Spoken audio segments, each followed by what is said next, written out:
पेशावर ज़ल्मी की तरफ से वन मैन शो था। आमिर जमाल 87 रन की इनिंग्स खेली 49 बॉल पे, जिसमें उनका देखा जाए तो 8 चौके 6 छक्के।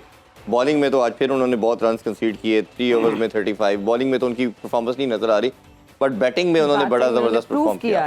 लेकिन दूसरी तरफ जब उन्होंने 50 बनाई तो उनके जेस्चर भी बड़े वियर्ड थे, और फिर जाते हुए भी ये प्लेयर अगर कुछ एक परफॉर्मेंस के बाद इस तरह के जेस्चर देगा, आपको लगता है कि ये रेना में जाके इस तरह की चीज़ें कई दफ़ा आपको सूट करती हैं? टू अर्ली टू से कि जी मैं आ चुका हूँ, मैं छा गया हूँ, क्या होना चाहिए बॉडी लैंग्वेज? ये ओवर कॉन्फिडेंस को भी शो करती है एनजी भाई कि आप इस तरह के जेस्चर्स जब देते हैं? आप हमारे पास T20 के बड़े स्पेशलिस्ट प्लेयर हैं कि बाबर है, रिजवान है, आप ये इनकी कई दफ़ा की इस तरह की परफॉर्मेंस है, आप उनका जेस्चर देखें। आपको ये सीखना चाहिए अपने सीनियर प्लेयर से कि जी वो किस तरह अपनी परफॉर्मेंस के बाद है ना हम्बल रहते हैं। आप जितने हम्बल रहेंगे ना उतने आपकी परफॉर्मेंस बेहतर होगी।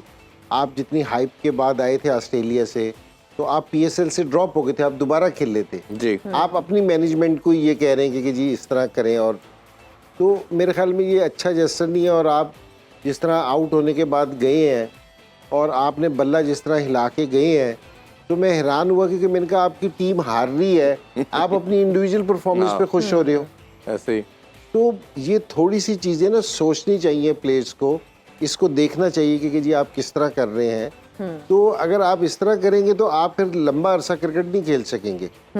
जिन लोगों ने पहले भी इस तरह की चीज़ें की है ना, तो मैं नाम नहीं लूँगा लेकिन मिसालें लोगों के सामने हैं कि उनका अच्छा भला नाम बना और उसके बाद है ना फिर वो आपकी आंखों के सामने ही है ना वो बाहर हो गए। आप जितने हम्बल रहेंगे, जितना फोकस रहेंगे, उतनी आपकी बेहतर परफॉर्मेंस होगी।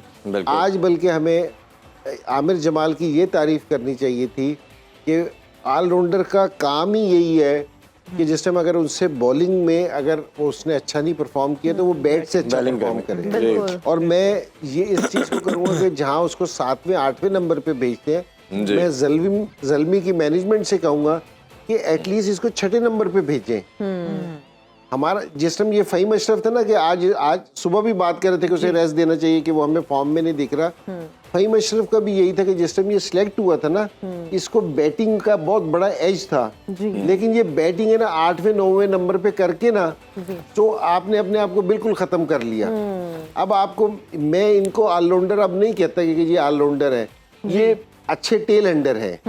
जिस टाइम आप 9वें नंबर पे बैटिंग करते हैं तो आप ऑलराउंडर नहीं होते, आप टेल एंडर होते हैं। अगर आप इंडिया में देखेंगे जो उनका जडेजा है और वो दूसरा फास्ट बॉलर पांड्या, तो वो 5 नंबर पे भी बैटिंग कर लेता है, जडेजा 6 नंबर पे भी आके बैटिंग कर लेता है। तो इस ऑलराउंडर को ऊपर के नंबर पे खेलना चाहिए क्योंकि जी परफॉर्मेंस देनी चाहिए। तो अब आज हमें ये वाली बात कहते हुए ना, ये इसलिए ये वाली बात कह रहे हैं कि ताकि इनको थोड़ी सी बात की समझ आए और ये ऊपर बैटिंग करें ताकि ना ये पाकिस्तान के लिए भी बहुत अच्छा होगा।